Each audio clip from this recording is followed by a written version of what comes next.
putting your audience on blast, I don't understand it, but constant. It's not like one little jab, and it's not the same jab that a Wade Wilson would have done. A quippy jab that even Peter Parker would have done. Like that stuff is not happening with She-Hulk. Hey everyone, welcome back to Canon Cinema. I'm Amanda, otherwise known as AMX ND Reviews on Twitter, Instagram, and Letterboxd. Today I will be reviewing She-Hulk, episode 9. We finally got the finale. And honestly, guys, I haven't liked the show from the beginning. You guys have seen me week after week trying to get into it. I don't know how the writing for episode 1 and episode 8 were, just the strongest out of the entire season. And I want, again, to Kate Coiro and to Jessica Gao, I want to commend both of them for the ballsiness of doing what they did in this finale. That took a lot. I have to admit, that was a very bold strategy, Cotton. Like, that was just something that I did not expect in this finale. And kudos to them. I admire them for what they were trying to do with this. However, I was liking the direction that this finale was going in before the record scratch came in the middle. I think that was the only proper way to end She-Hulk was by having a big blowout with, the Hulk coming in, Abomination's there, Titania's there, and then we have a Hulk that it was Todd who was the leader of Intelligentsia.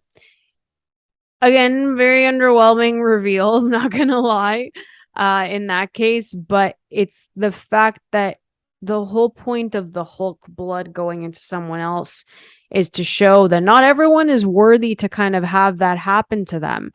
And you're going to adapt differently to the Hulk blood, to the gamma that comes in. And I think that was important to show as well, because instead of Jennifer telling me is that like, why is the Hulk blood, why is that going to be the villain in this? And like, that's the bad thing. It's like, well, show us. Don't tell us. I felt like that would have been a good ending. They're all there. Everyone that was in this season shows up in the finale. Why wouldn't that make a good ending? So I was fine with it until she broke the fourth wall. And again, and I'm going to say this, it's not because it's Jennifer Walters. I want to make one thing freaking clear here. It comes down to the writing and how you break the fourth wall. And I've said this from the very beginning.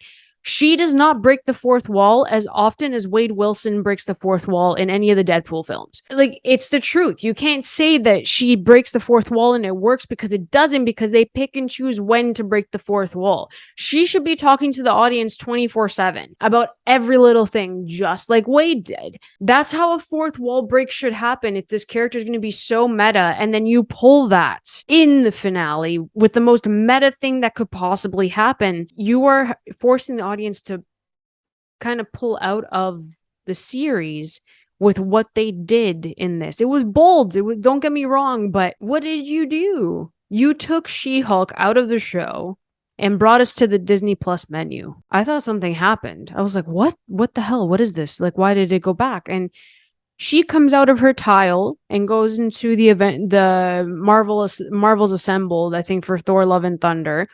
Goes in and goes to Marvel headquarters. They make Kevin Feige an AI, which again, it's fun. It works, don't get me wrong, at the same time. So we get this behind the scenes of the Marvel headquarters, and they're poking fun at the criticism that the MCU gets, which is valid. Whether it's the VFX, whether it's the writing, whether it's how the characters are interacting with others, it's the cameos, they're beating us over the head with it. Also, telling your audience that is just taking it a bit too far, because these are actual problems within the production, especially the VFX. I understand what they were trying to do with the meta, the fourth wall. I completely get it.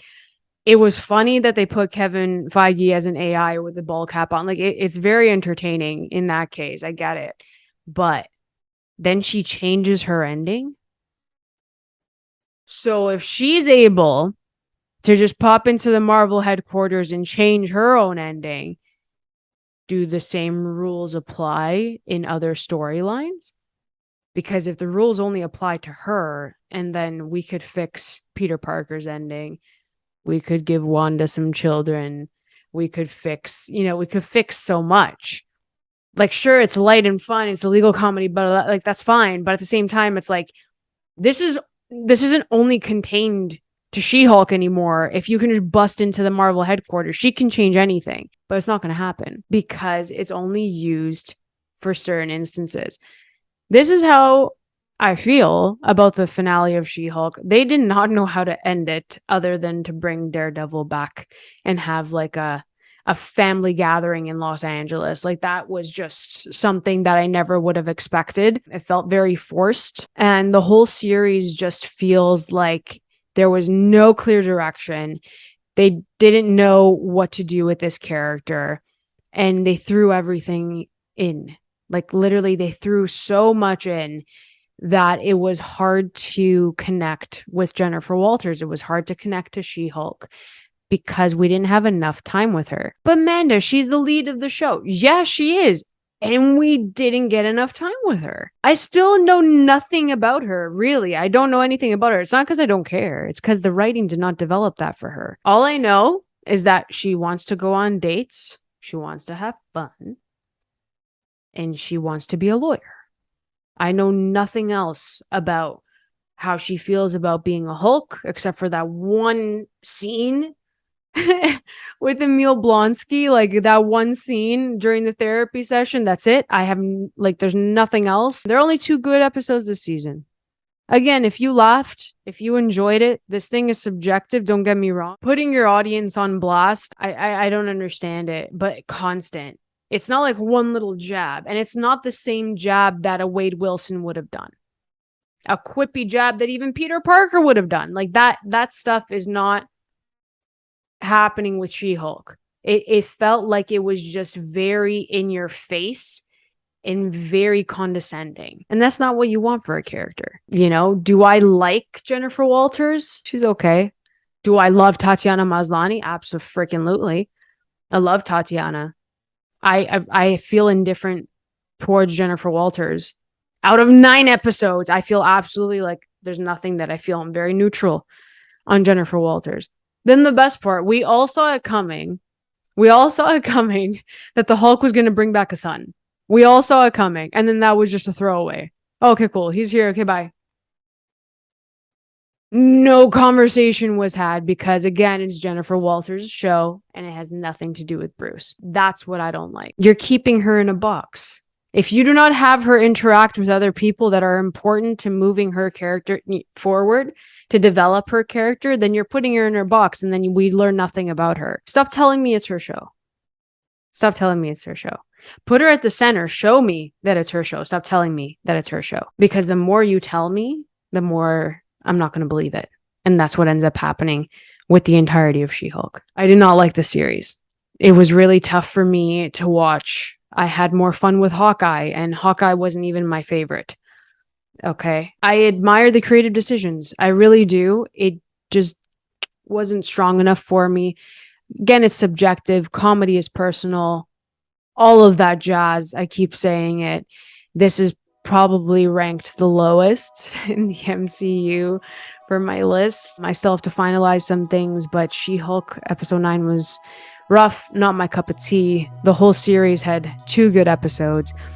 So if you guys, honestly, let me know if you enjoyed She-Hulk. Where do you rank She-Hulk among the MCU projects? If you want to do your show rankings or the MCU as a whole, where does it land? If you guys enjoyed this video, please like and subscribe. You can always follow me over at AMXND Reviews on Twitter, Instagram, and Letterboxd. I'll catch you guys next time. Keep watching movies.